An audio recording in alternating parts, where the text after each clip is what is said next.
Kate, duchesse de Cambridge et le prince Anne ont tous deux assumé des fonctions plus royales à la suite du départ du prince Harry et de Meghan Markle, et l'un des nouveaux rôles de la duchesse pourrait la mettre en concurrence avec la princesse royale.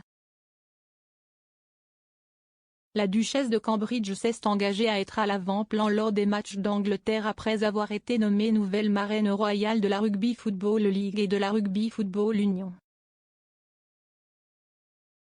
En conséquence, elle affrontera la princesse Anne ce samedi, alors que l'Écosse et l'Angleterre joueront pour la Calcutta Cup.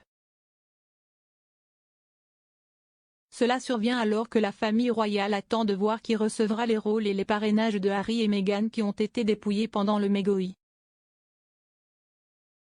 En tant que patronne de l'Union écossaise de rugby qui manque rarement un match, la princesse Anne apparaîtra plus que probablement à Murrayfield pour le week-end d'ouverture du championnat des Six Nations 2022.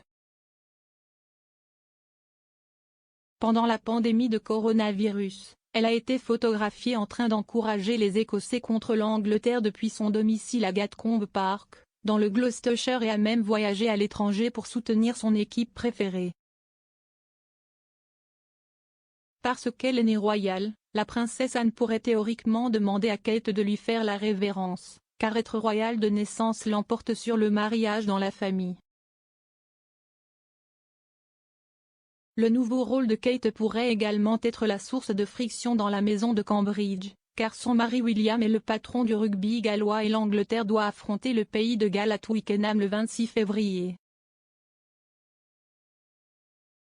Pour la sportive Kate, participer au match de samedi est bien plus qu'un simple geste symbolique. Elle est connue pour être une fervente fan de rugby et a regardé les matchs de l'Angleterre avec la famille Middleton bien avant d'épouser le prince William en 2011.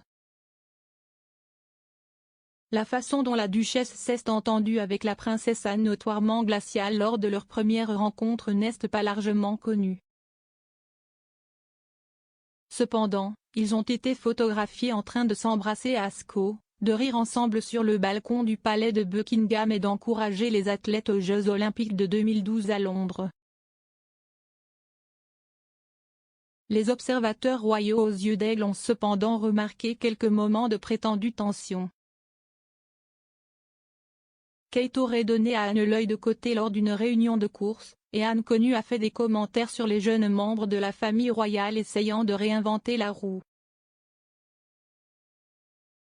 Malgré cela, on dit qu'ils se respectent mutuellement, Kate considérant l'exemple d'Anne comme la royale la plus travailleuse et copiant certains de ses choix de mode intemporels, tandis que la princesse royale apprécie la façon dont la femme de son neveu s'est comportée depuis qu'elle a rejoint la famille. Ils se seraient rapprochés depuis qu'ils ont uni leurs forces avec Sophie Wessex et Camilla pour soutenir la reine après la mort du prince Philippe.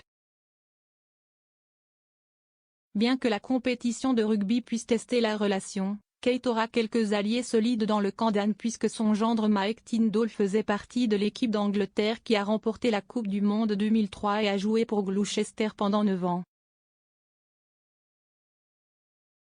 Cependant, un défi plus difficile pour Kate sera le fils d'Anne, Peter Phillips, qui a remporté les sélections internationales de Scotland Schoolboy et a incité une personne à commentaire: il n'y a jamais eu de maman plus fière à regarder que la princesse Anne chaque fois qu'il jouait. Mais la plus grande bataille n'est pas sur le rugby. La façon dont la reine répartit les rôles et les parrainages dont Harry et Meghan ont été dépouillés pendant le mégoï sera attendue avec impatience par la famille royale et les commentateurs. Anne est largement pressentie pour devenir la première femme colonel en chef des Royal Marines, et serait probablement contrariée si cela allait à quelqu'un d'autre. Le patronage royal de Kate de la Rugby Football League et de la Rugby Football Union sont deux des rôles laissés vacants après que le prince Harry a déménagé en Amérique avec sa femme Meghan Markle. On pense que sa nomination aujourd'hui était due au fait que les patrons du rugby anglais voulaient un patron royal en place avant le match crucial de samedi entre les nations. Peu de temps après avoir accepté le nouveau rôle, Kate a été vue courir sur le terrain à Twickenham.